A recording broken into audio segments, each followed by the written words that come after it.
রংপুর শহরের অদূরে নবীগঞ্জ বাজার।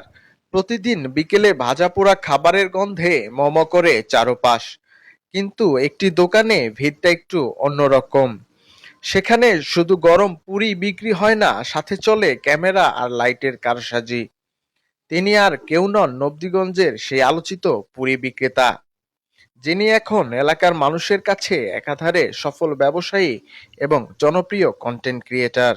আলহামদুলিল্লাহ ভাইয়া, আমাদের এই দোকানটা চালু হয় বেলা 4টা থেকে রাতের 11টা পর্যন্ত। এটা শুধু ফিক্সড টাইমে খোলা থাকবে। এটা এর দিনে আসলেও পাবেন না, আর রাতের 11টার পরে আসলে আপনারা পাবেন না। এটা হলো আমাদের মনভরা পুরি হাউস। এটা হলো তরকারি বাজার ভিতরে মসজিদ গলি। তো এখানে যারা আসতে চান তারা অবশ্যই, আমাদের কিন্তু ব্যানারে অনেক সময় দেওয়া হয় যে মনের অবস্থা যেমন হয় হোক, তারপরে কিন্তু আমরা পুরি খাই থেকে আনন্দ দেওয়ার লোক। আচ্ছা, এটা হচ্ছে মনভরা পুরি হাউস। প্রতিদিনই মোটামুটি এখানে আসরের পর থেকে ভিড় লেগে থাকে। উনি আপনার একটু দেখান এখানে যে উনি কিন্তু পুরি বানায় কুল পায় না, মানে সিরিয়াল সবসময় লেগে থাকে এখানে।